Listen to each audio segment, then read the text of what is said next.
오늘 말씀은 이제 예수 그리스도의 계보 마지막 부분입니다. 오늘은 특별히 믿음의 여인 마리아의 믿음에 대해서 보고자 합니다. 예수 그리스도의 족보에 5명의 여인이 나온다는 것을 보았습니다. 그 중에 4명의 여인들은 모두 누구의 남편이 그 여인에게서 난 아들의 어머니의 위치로 기록되고 있죠. 그런데 오늘 그 한 여인인 나머지 여인 마리아의 경우는 야곱의 경우 그의 아내의 이름을 따라서 아들을 낳았다고 이렇게 기록하지 않고 그 아내의 이름 대신에 그 아들의 아내의 이름으로 마리아의 이름을 쓴 것이 앞에 4여인의 기록과 다른 점이죠. 그것은 야곱이 낳은 아들 요셉보다도 그의 아내인 마리아에게 더 비중을 두는 그런 표현 방법이라고 볼 수 있습니다. 캐톨릭에서는 마리아를 성경에 나온 이상으로 좀 신격화하고 또 숭배하는 그런 면이 있죠. 그래서 유럽의 이런 성당들을 가보면은 성당 그 성화, 벽화나 천장 성화의 그림에 어떤 경우는 예수님과 하나님과 마리아를 동격으로 그렇게 놓은 데도 있고 또 어떤 성당에는 심지어 예수님보다 더 위에 더 높은 위치에 마리아를 두는 그런 성화들을 많이 볼 수 있습니다. 우리 크리스찬들이 가서 보면 매우 놀랄 그런 그림들이 많이 있죠. 그것은 하나님의 뜻을 조금 잘 못 해석하는 것이라고 저는 그렇게 생각합니다.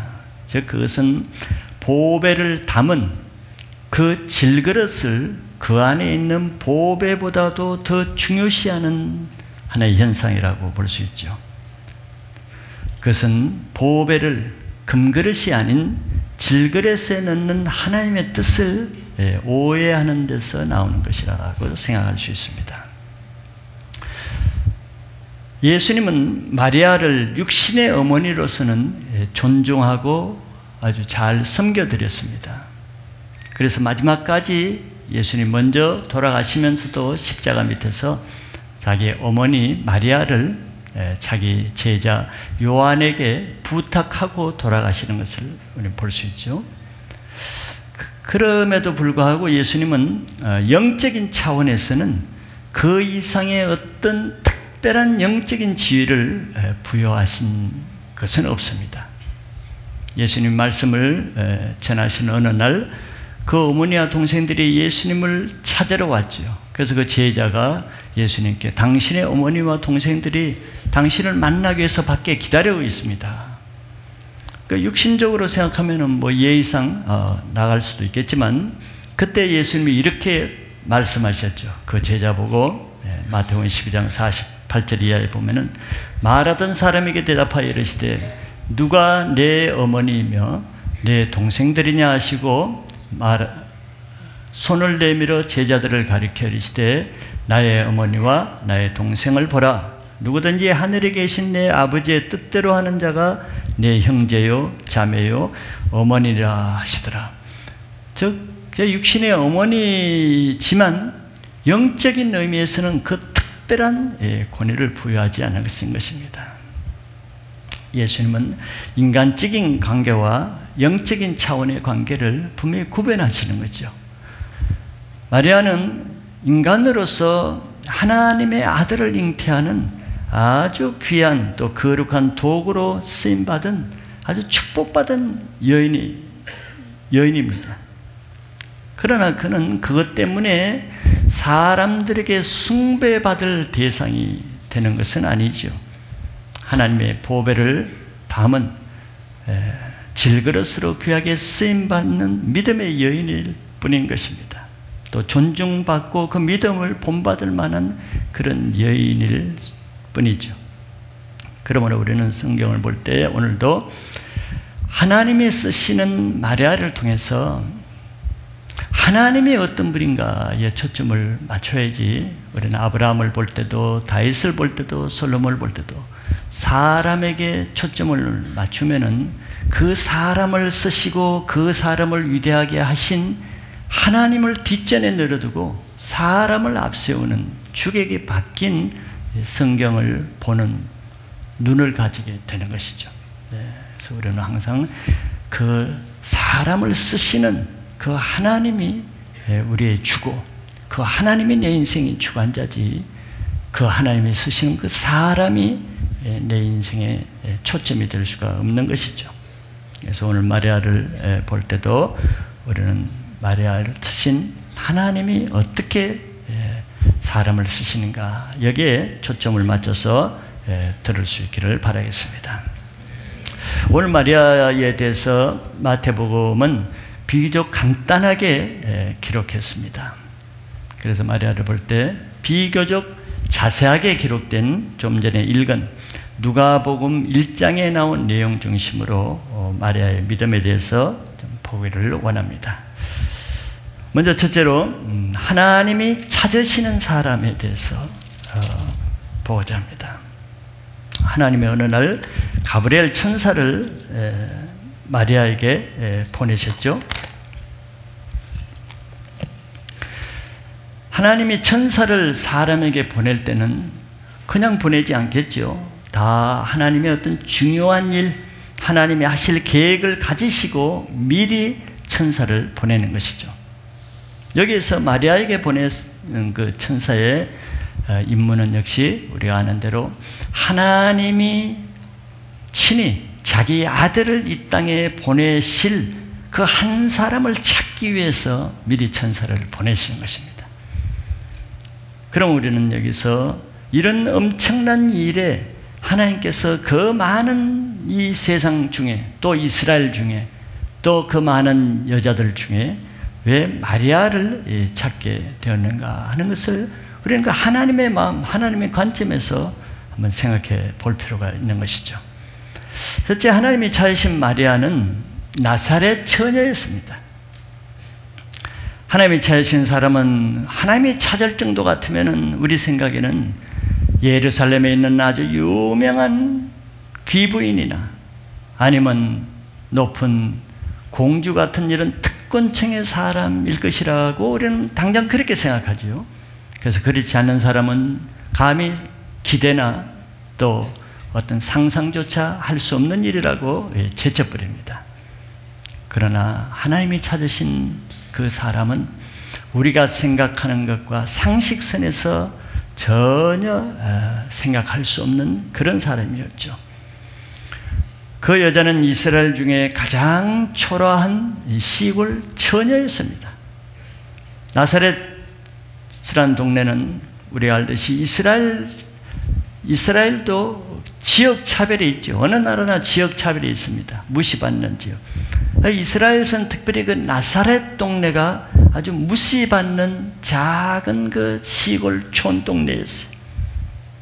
요한복음에 보면은 예수를 먼저 만난 빌립이 자기 친구에게 전도를 하죠. 그 친구가 나다니엘이었습니다. 그래서 나다니엘에게 빌립이 요셉의 아들 나사렛 예수를 와보라 하고 전도를 했죠. 그런데 이 나다니엘이 그 말을 듣고 첫마디로 어떻게 대답했는지 우리가 알죠. 그가 빌립에게 이렇게 말했죠. 나사렛에서 무슨 선한 것이 날 수 있느냐. 아예 기대조차 하지 않는 것이죠. 나사렛이란 말만 들어서 거기 있는 사람들에 대해서는 기대조차 하지도 않아요. 들어보려고 하지도 않아요. 뭐 나사렛 출신 그냥 제쳐버리는 것입니다. 이 정도로 나사렛 출신들은 인정받지 못하는 동네예요. 사람만 그렇겠습니까? 하나님이 그걸 다 알고 계시겠죠. 하나님이 나사렛 동네 사람이 이스라엘 중에 얼마나 무시받고 천대받고 업신여김을 받는가 하나님이 다 알고 계세요. 그런데 하나님이 바로 그 업신여김을 받는 나사렛 동네로 가서 하나님의 놀라운 일을 할 사람을 찾기 위해서 천사를 그 나사렛 동네에 보내는 것이죠. 하나님이 자기 아들을 보내시기 위해서 한 여인을 찾은데 하필 이스라엘 중에 가장 무시받는 동네 시골 처녀요, 가장 낮은 자요, 또 무명한 시골 처녀를 찾으러 가브리엘 천사를 보낸 것입니다. 일괄적으로 아브라함부터 지금 쭉 볼 때 하나님은 변개하심이 없었어요. 하나님은 일괄성을 가지고 그 하나님이 그 하나님이죠. 이것이 금그릇이 아니라 질그릇에 보배를 담으시는 하나님께는 나사렛에서 사는 이름없고 비천한 시골 처녀인 마리아가 가장 합당했기 때문에 이곳을 찾아오신 거죠. 금그릇을 찾으시는 하나님이시라면 예루살렘을 방문해야 되겠고, 예루살렘에서 높은 궁궐이나 아주 유명한 뷰스의 딸들을 천사를 보냈겠죠. 그러나 마리아는 나사렛에 있는 질그릇 같은 볼품없는 처녀였기 때문에 하나님께 쓰임받게 된 것이라는 것이죠. 그냥 하나님을 바로 알아야 하나님을 바로 섬길 수 있고, 하나님을 자기 상상대로 섬기면은 하나님과 늘 잘못된 상극이 벌어지는 것입니다. 그러니까 하나님을 오해하고 하나님을 불평하고 하나님이 나와 같지 않다고 하나님을 배척하는, 자기가 하나님을 잘못 알고 잘못 섬기는 뿐이지 하나님은 한 번도 변개하시지 않아요. 그 하나님이 그 하나님이시죠. 두 번째 하나님이 찾으신 사람은 요셉과 약혼한 처녀였습니다. 하나님이 찾으실 당시 마리아는 요셉과 결혼하기로 약혼한 상태였습니다. 이것은 인간적으로 보면은 이런 여자를 쓰기에는 굉장히 자유롭지 않습니다. 다른 남자와 이미 결혼하기로 약혼한 그 약혼녀를 쓴 데는 굉장히 제한적일 수밖에 없는 것이죠. 그러나 하나님 편에서는 바로 이 여자가 하나님의 약속을 이루는 데는 아주 결정적인 쓰임받을 조건이 된 것입니다. 두 가지로, 첫째는 그녀가 다른 사람과 약혼한 것이 아니고 메시아의 조상인 다윗의 자손인 청년과 약혼한 상태인 것이 하나님 앞에는 쓰임받은 아주 중요한 조건이 된 것이죠. 우리는 지금 메시아의 계보를, 족보를 보고 있습니다. 메시아의 족보를. 둘째는 그녀가 약혼은 했으나 아직 결혼한 상태가 아닌 그것이 하나님의 쓰임받은 아주 중요한 조건이 된 것이죠. 그가 아무리 비천한 나사렛 처녀, 밥 한 끼 먹지 못할 질거릇 같은 처녀라 할지라도 그가 메시아의 조상인 다윗의 자손과 약혼하지 않았다 그러면은 또 문제는 다른 것이고, 그가 약혼을 했더라도 이미 동거했다 그러면은 처녀가 아니라 그러면 그는 또 생각의 고려 대상이 아니었습니다. 왜냐하면은 이사야서 7장 14절에 하나님은 이미 이사야 선지자를 통해서 예언을 약속하셨죠. 그러므로 주께서 친히 징조를 너희에게 주실 것이라. 보라, 처녀가 잉태하여 아들을 낳을 것이요 그의 이름을 임마누엘이라 하리라. 이때로부터 약 700년 전에 하나님은 이미 오랜 수백 년 전에 하나님이 자기 아들을 어떤 모양으로 이 땅에 보내실 것인가를 이미 약속하셨고, 하나님이 약속하신 것을 절대 변개치 않고 그대로 이루시는 분이에요. 그래서 그 약속을 이룰 사람을 좀 찾고 있는 것이죠. 그래서 이 약속의 말씀에 의해서 예수 그리스도는 다윗의 자손에서 반드시 태어나야 되고, 또 하나님이 보내실 그 타이밍, 그걸 헬라어로는 카이로스라 그러죠. 하나님의 때에 맞는 그 시점에 그 사람이어야 되고, 그 다음에 하나님 말씀을 순종할 수 있는 믿음을 가진 처녀라야 하는데, 그 조건이 다 맞는 처녀는 그 시대에, 그때 그 지역에 그런 조건을 가진 사람은 마리아 한 사람밖에 없었기 때문에 그 여자를 방문한 것이죠.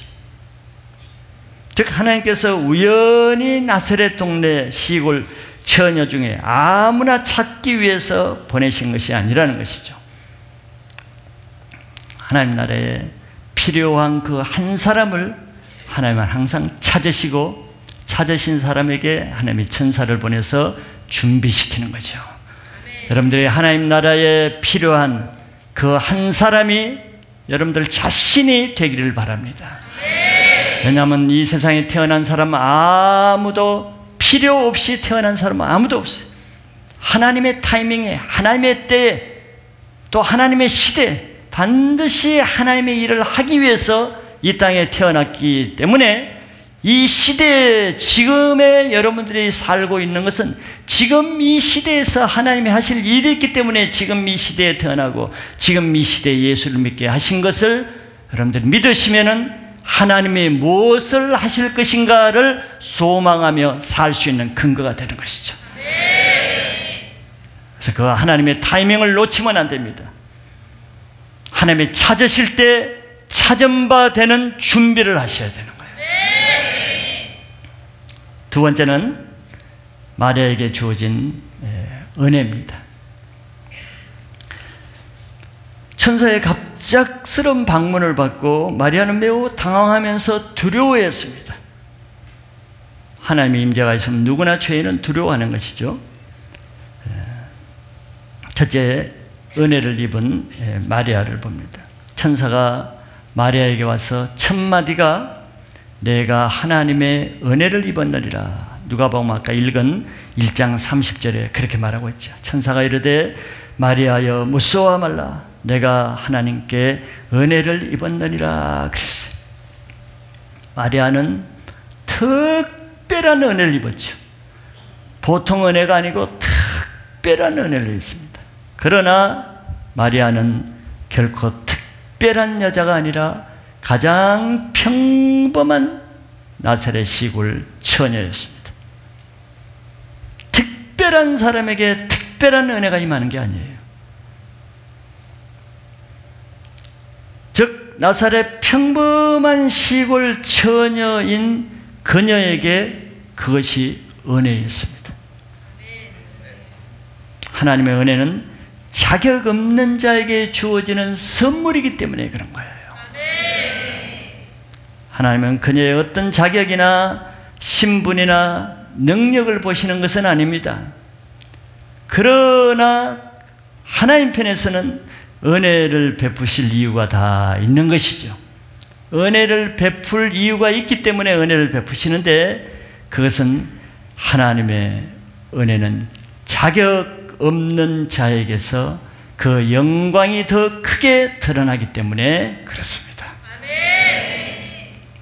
이것이 하나님께서 자기 보배를 자격 있는 금그릇보다 자격 없는 질그릇에 항상 담으시는 이유, 금그릇에보다 질그릇에 은혜를 주시는 이유가 여기 있는 것이죠. 그래서 하나님의 은혜는 자격 있는 예루살렘에서 찾는 것이 아니고 자격 없는 나사렛 촌 동네에 임하는 것입니다. 여러분들 은혜가 무엇인지를 알아야 됩니다. 우리는 은혜 구하지만 많은 사람들은 자기 자격을 가지고 나가서 은혜를 돈으로 살려고 합니다.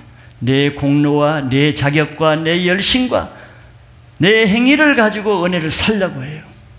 은혜가 뭔지를 모르는 사람입니다. 하나님의 은혜를 어떤 사람에게 주는지를 모르는 사람이에요. 은혜를 돈으로 살려고 하는 그것이 하나님의 어떤 분인지를 모르는 증거입니다. 하나님은 은혜 주실 자에게 은혜를 주시는 거예요. 두 번째는 그럼 마리아에게 주어진 은혜가 무엇인가 하는 거죠. 마리아에게 주어진 은혜는 너무 크고 엄청난 것이에요.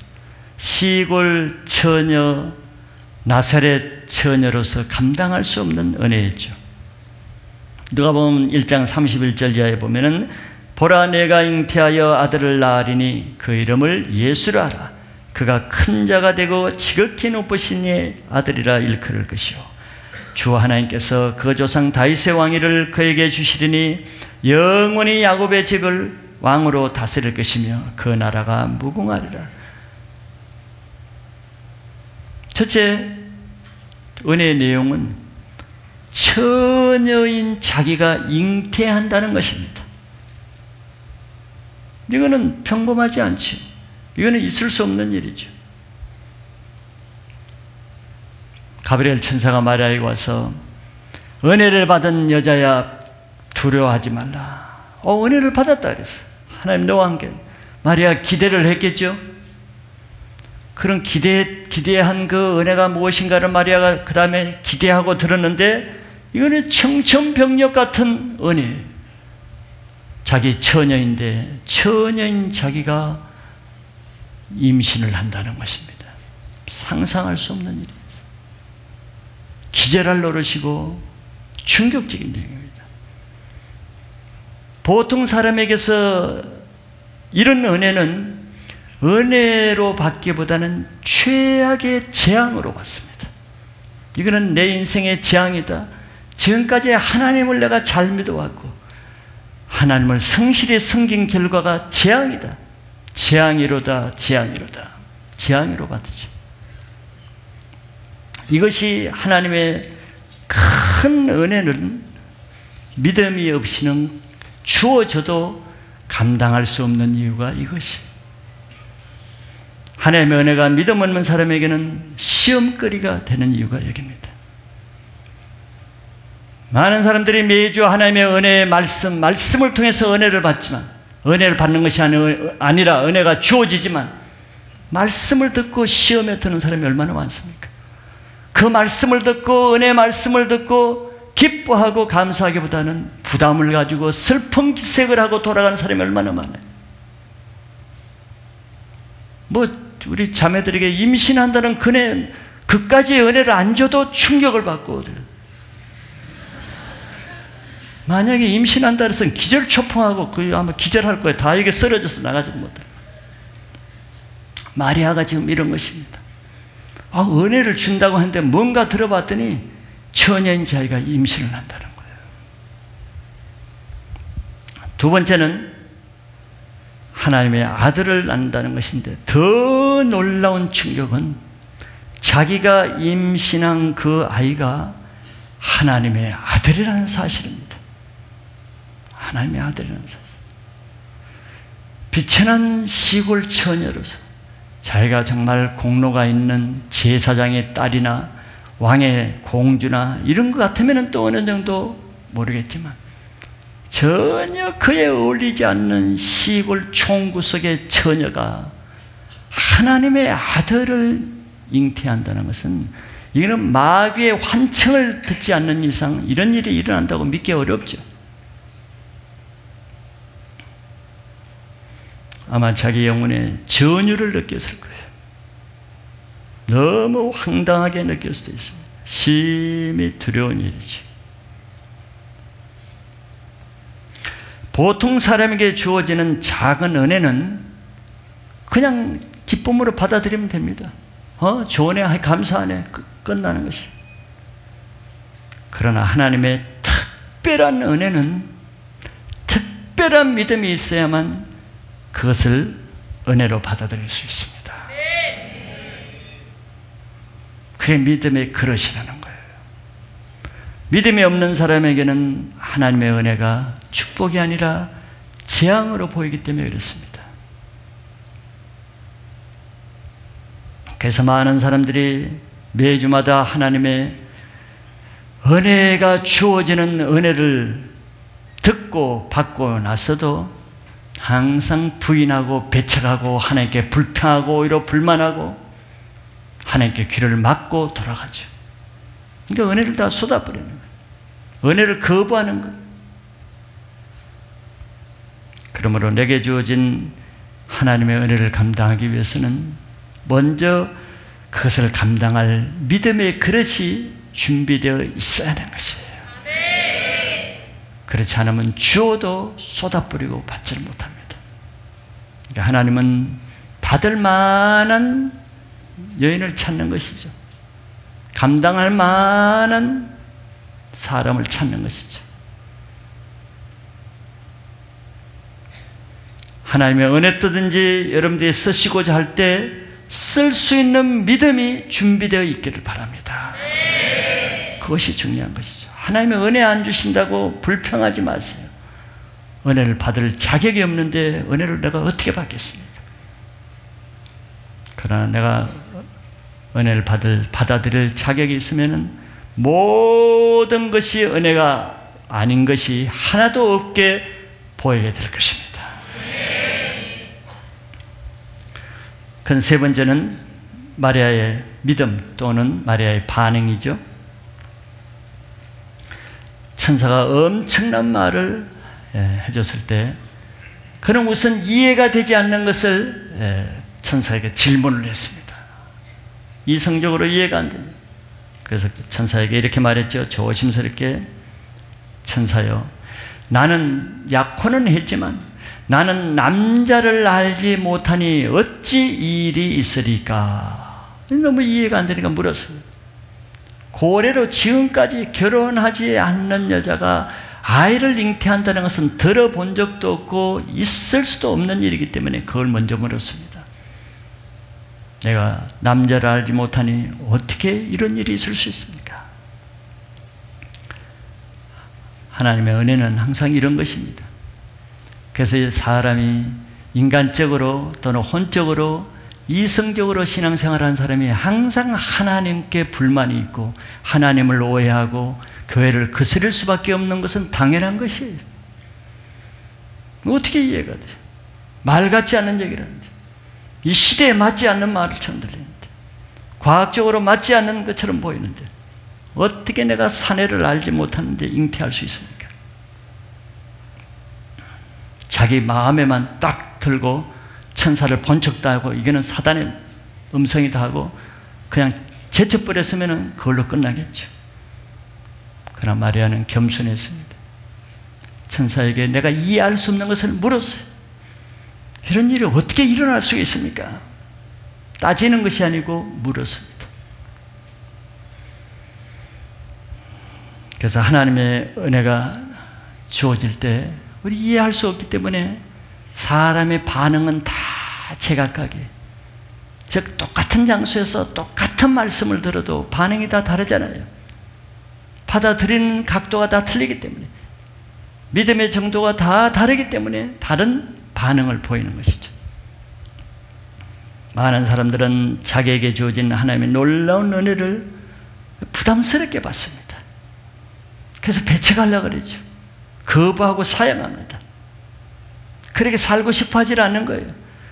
그래서 하나님께 더 깊이 나아가기를 원치 않은, 하나님을 모르니까 하나님을 불신하는 것이죠. 그래서 어떤 사람은 그 은혜를 오해해서 불평하고 시험에 들어서 하나님을 떠나는 사람이 얼마나 많아요.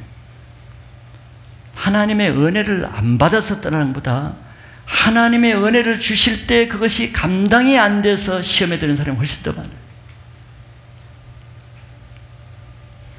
그래서 하나님의 은혜는 그것을 받을 수 있는 믿음과 인격이 되는 사람에게만 축복이 되고, 그렇지 않은 사람은 바로 옆 사람에게는 축복이 되는데 그 옆에 있는 사람, 뒤에 있는 사람에게는 재앙에 대해서 근심거리가 되는 이유가 이렇게 일어나는 것이죠.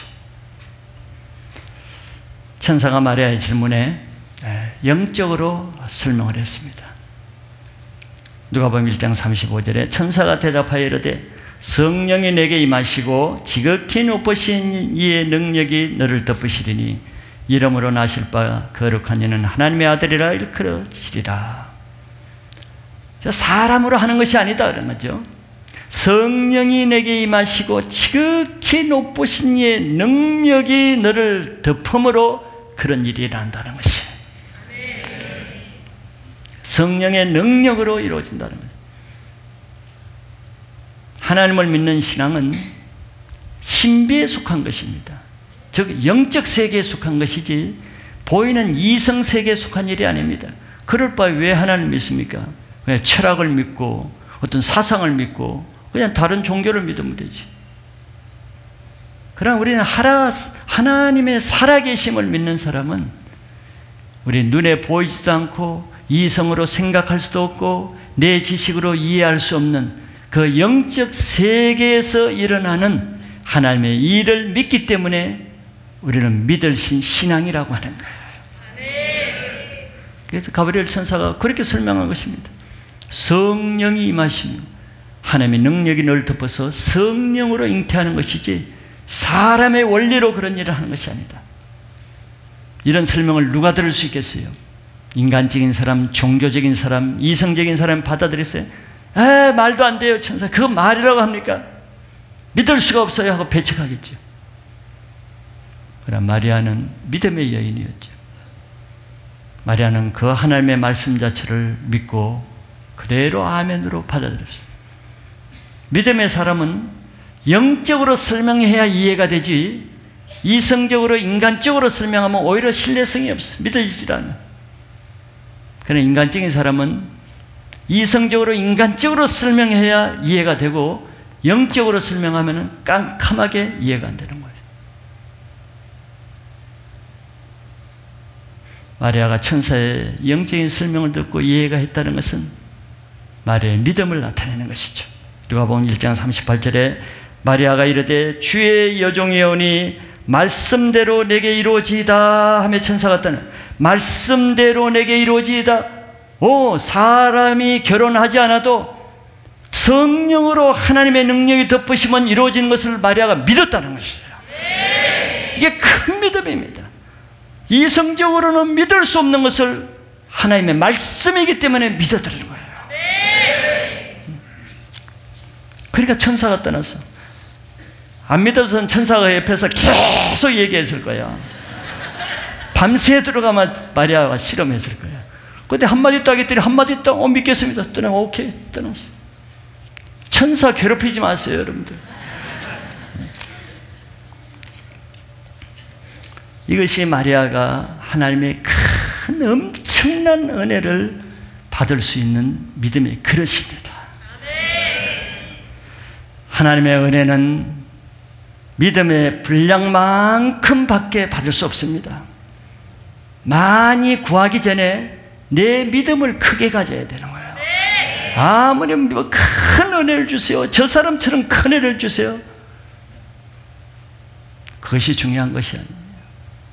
주어져도 저 사람처럼 큰 믿음을 가져야 저 사람처럼 은혜가 되는 것이지, 저 사람처럼 큰 은혜는 받고 싶어 하면서 저 사람처럼 큰 믿음은 안 가지고 그 은혜를 받으려는 것이, 늘 하나님의 은혜가 쏟아질 때 저 사람은 은혜를 다 받았는데 나는 늘 깨지잖아요. 은혜는 믿음의 정도만큼만 받을 수 있지 욕심으로 받아지는 게 아닙니다. 그 믿음은 어떻게 생기겠어요? 로마서 10장 17절에 나온 대로 믿음은 하나님의 말씀을 듣기는 듣는데 영의 말씀으로, 영어로 들을 때 믿음이 생깁니다. 이렇게 영어로 들어서 믿음이 생기는 그런 믿음이라야 하나님의 말씀이 깨달아지고, 하나님의 말씀이 영어로 깨달아질 때 그 말씀을 받아들이고 순종할 능력이 따르는 거예요. 그러니까 참 믿음이 아니라는 것은 말씀이 다 이해가 되는데 그거 순종할 능력이 없는 것이죠. 그 믿음이 아닌 게 지식이지. 믿음은 능력이 따르는 거예요. 그런데 그런 믿음은 하나님의 말씀을 영어로 들을 때야 영적인 믿음이 따르는 것입니다. 그걸 우리는 반대로, 그래서 말씀을 지식으로 또 혼으로 듣지 말라고 하는 것이죠. 왜? 하나님의 말씀을 인간적인 혼으로 들으면은 그것이 욕으로 들려요. 부담으로 들리고 저주로 들린단 말이죠. 혼은 하나님의 말씀을 이성적인 사람의 말로 해석하기 때문에 그렇습니다. 만약에 이런 하나님의 은혜를 전하는 가브리엘 천사의 하나님의 말씀을 마리아나 딴 사람이 혼으로 듣는다 그러면 어떻게 되겠어요? 두 가지를 생각해 보면, 만약에 그것을 혼으로 듣는다면 자, 율법에는, 하나님의 율법은 처녀가 아이를 가지면은 부정한 간음죄로 돌에 맞아서 처형이 됩니다. 그거 알죠?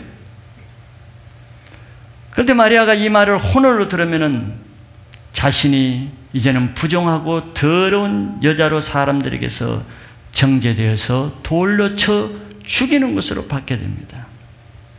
그래서 그 말씀이 자기 인생을 파멸하는 저주의 말이 되지 절대 축복으로 들리지 않습니다. 이 원리, 많은 사람이 똑같은 장소에서 똑같은 말씀을 듣잖아요. 다른 말을 들어요.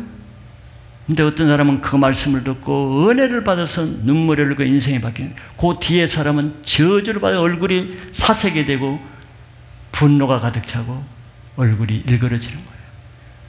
혼으로 듣는 것과 영으로 듣는 것은 똑같은 말씀이라도 전혀 반대의 반응이 나오죠. 둘째는 이 말씀을 혼으로 들으면은 자기 약혼자, 자기 부모, 형제, 동네, 친척들에게 아주 모렴치한 죄를 짓는 것으로 들려지죠. 자기가 당할 수치를, 그 오해와 억울한 누명을 생각하면 마음이 어려워질 수밖에 없어요. 누구든지. 자기가 정결한 처녀로서 많은 사람에게 부정한 짓을 해서 아기를 가졌다고 밖에 인정받을 게 없을 텐데, 그것은 저주지 축복이 아니죠. 이것이 바로 똑같은 말씀을 혼으로 듣는 사람이 하나님의 은혜가 매주마다 욕으로 들리고 저주로 들리고 자기를 파멸하는 것으로 들을 수밖에 없는 이유입니다. 그러나 모든 사람이 그렇게 듣는 건 아니죠. 자기만 그렇게 듣지. 그러나 하나님의 말씀을 영어로 듣는 마리아에게는 처녀로서 하나님의 아들을 잉태하는 창조 이래 전무후무한 최대 축복으로 들리는 거예요. 아멘. 똑같은 말씀인데 왜 이렇게 차이가 나는 것이죠? 나사렛 시골 처녀의 신분으로, 이런 것은 저주가 아니라 엄청난 축복으로, 기쁨으로 들리는 것입니다. 얼마나 큰 차이입니까? 이것이 바로 우리가 똑같은 말씀이라도 하나님의 말씀은 영이시기 때문에 영으로 들어야 될 이유요, 혼으로 들어서는 절대 신앙이 자라지 않는 이유가 여기 있습니다. 먼저 여러분들이 하나님을 믿으려고 그러면은 하나님의 말씀을 들을 수 있는 영적인 귀를 가질 수 있기를 축복합니다. 마지막 네 번째는 마리아의 찬양이죠. 마리아는 이 사건을 통해서 하나님의 어떤 분이신지를 깊이 체험적으로 만났습니다. 믿음으로 순종하는 자에게만 하나님의 깊은 영적인 체험을 알게 하죠. 순종하는 사람에게는 하나님의 영적인 만남을 가질 수가 없습니다. 그래서 그 하나님을 깊이 만나고 보니까 하나님을 만나는 사람의 특징은 다윗뿐만 아니라 모든 사람이 하나님을 찬양하지 않을 수가 없어요. 그래서 여러분들 은혜를 받으면 가만히 있습니까? 그 하나님을 찬양하지 않을 수가 없어요. 그 하나님의 어떤 분인가를 깊이 깨닫게 되잖아요. 그래서 마리아가 찬양을 하는 아주 놀라운 찬양을 하죠.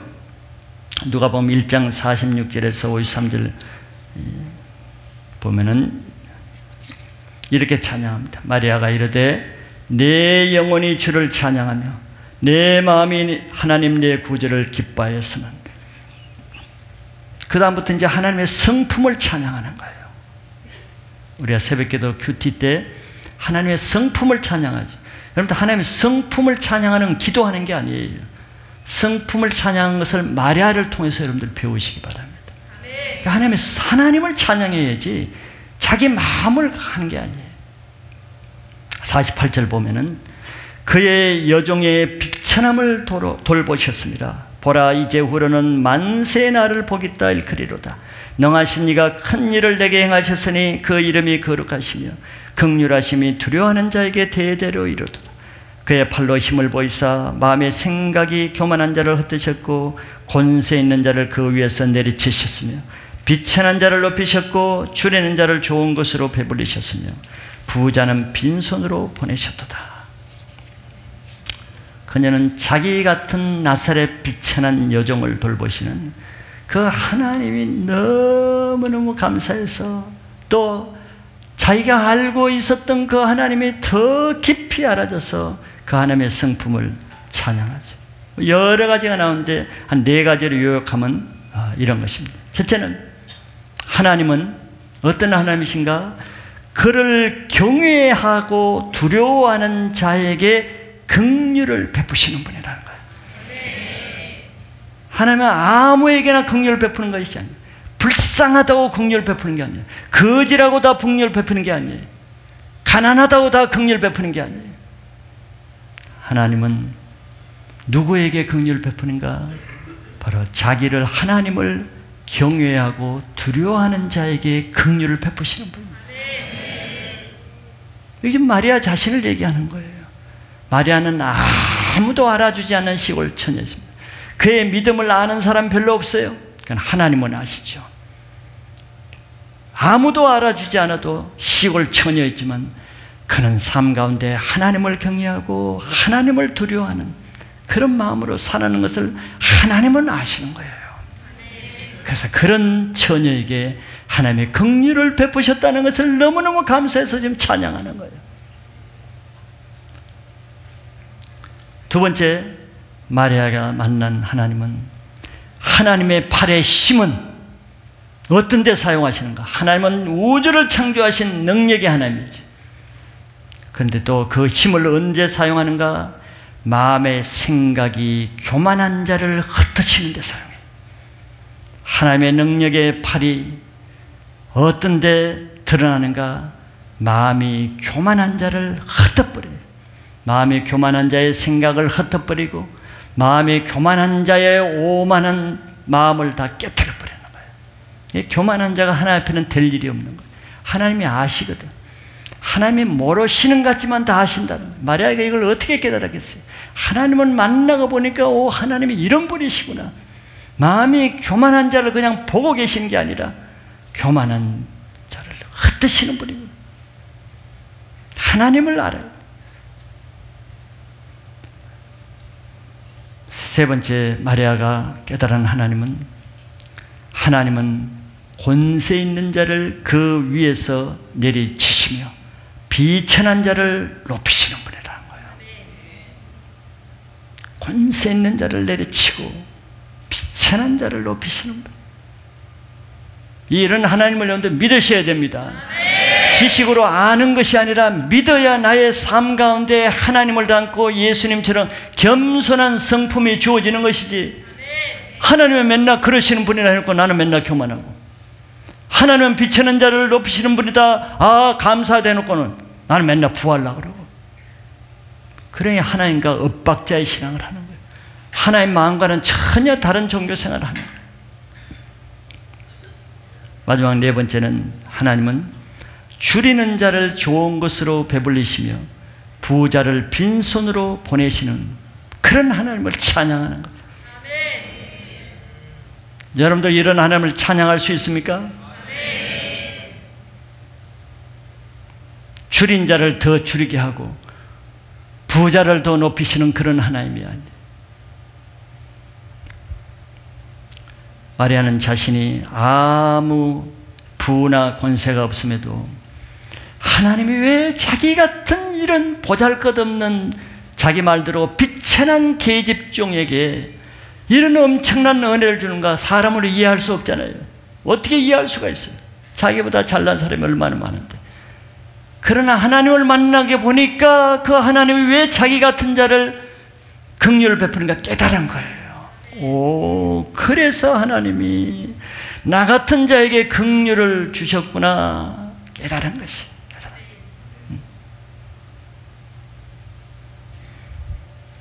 하나님이 어떤 분인가를 알기 위해서 성경을 배우고 주일날마다 말씀을 듣는 것이죠. 하나님을 알기 위해서. 왜? 하나님을 알아야 하나님을 바로 섬기니까. 하나님을 섬기려고 하기 전에 먼저 하나님을 아는 신앙을 먼저 가지셔야죠. 그래서 하나님의 은혜를 받은 자만 하나님의 마음을 깨달을 수 있지, 하나님의 은혜는 없이 성경을 파고 연구하고 쪼개고 공부한다고 하나님을 아는 것은 아니에요. 바리새인들은 결코 이런 하나님, 마리아가 안 이런 하나님을 평생 신학 공부를 해도 마리아가 한순간에 깨달은 아는 이 하나님은 만날 수 없는 것입니다.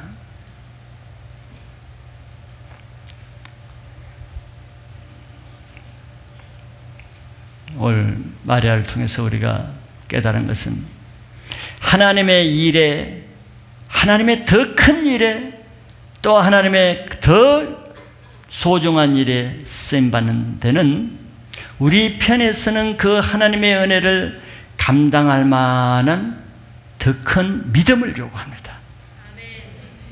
그래서 성경에서 예수님도 제자들에게 늘 믿음이 없다고도 말하지만 믿음이 적은 자들아 왜 의심하느냐, 믿음이 적은 자들아 왜 두려워하느냐, 믿음이 적은 것을 항상 책망하잖아요.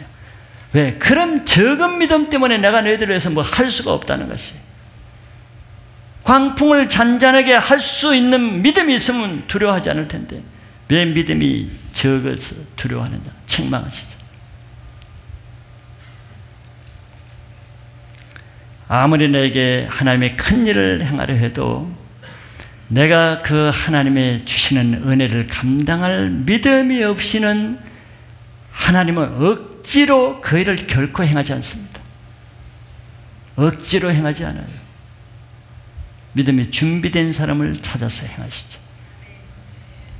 마태복음 13장 58절에 보면은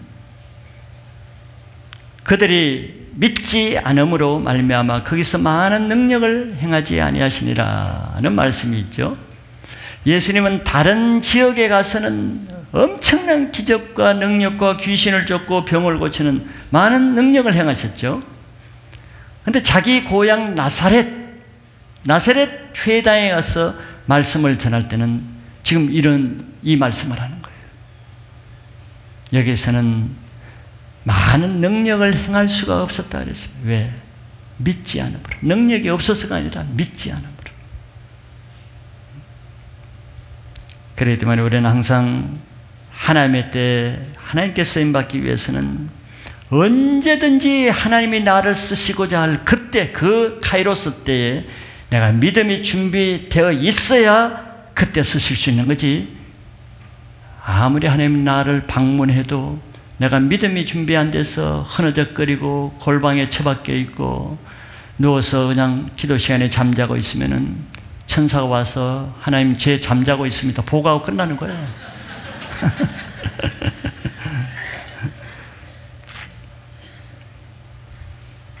그래서 우리의 준비는 하나님의 성품을 따라서 준비하는 것입니다. 하나님의 성품만. 특별히 경외하는 자, 두려워하는 자를 긍휼히 여기시고 마음에 교만한 자를 결코 흩어버리시고 권세 있는 자를 위해서 치시고 그러나 비천한 자를 높이시고 줄이는 자를 좋은 곳으로 배불리시고 부자를 빈손으로 보내시는 이 하나님의 성품에 맞게 따라가는 것이 우리 신앙 훈련이죠. 그래서 하나님께 쓰시기에 가장 합당한 자는 비천한 나사렛으로 내려가는 겸손한 인격으로 준비되어야 됩니다.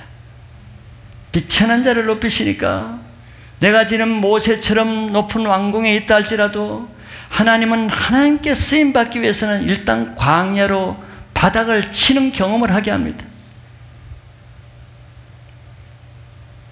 신학교를 가면 많은 신학생들, 대부분 많은, 다는 아닐지 몰라도 정말 하나님의 쓰시고자 하는 사람은요, 불시험을 합니다. 이리 치고 저리 치고. 그전에는 안 그랬는데. 이유가 있는 것이죠. 하나님은 교만한 자를 흩으시고 부자를 빈손으로 보내시고 권세 있는 자를 치시는 분이잖아요. 여러분들 중에도 하나님이 뭔가 계획을 하고 쓰신다 그러면 그냥 하지는 않을 거예요. 왜? 하나님의 성품에 맞아야 되는데. 그럼 하나님의 스식으로 작정하고부터 하나님은 일을 하실 것입니다. 사람을 통해서 여러분들을 아주 비참하게 할 것이고, 환경을 통해서 마음을 낮추지 않으면 안 되게 만드시고, 그때 하나님이 하시는 주권에 반항하지 말고 순히 그것을 받아들이는 것이 내 준비입니다. 하나님이 치시면은 침을 당하고, 하나님은 낮추면 낮춤을 당하는 게 겸손한 인격이지. 하나님이 낮추는데 하나님께 삿대질을 하고, 하나님이 사람을 통해서 자기를 비춰놓았는데 그 사람을 상대로 혈기를 내고, 그게 교만한 자의 특징이죠. 하나님이 낮추는데도 안 낮아지려니까, 하나님이 치시는데 그걸 빠져나가려니까, 그게 교만한 모습이죠.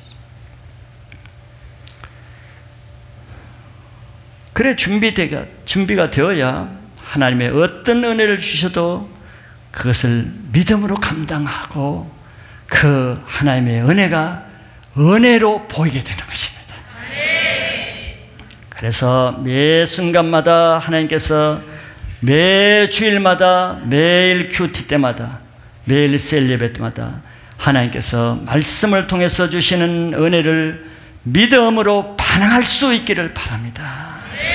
그러면은 마리아뿐만 아니라 여러분들도 하나님께서 나를 통해서 내가 꿈꿀 수 없는 놀라운 일을 하나님이 하실 수가 없어서가 아니라 할 때를 기다리시기 때문에, 여러분들 그 때에 준비만 되어 있으면 하나님의 놀라운 일을 내 인생에 행하실 것을 믿음으로 받으시기 바랍니다. 그것이 믿음의 역사요, 하나님의 은혜를 받는 사람의 증거입니다. 이번 한 주간도 여러분들이 하나님이 방문하실 때, 말씀으로 찾아오실 때 말씀으로 믿음으로 반응해서 하나님의 역사를 체험하는 한 주간 되시기를 축복합니다.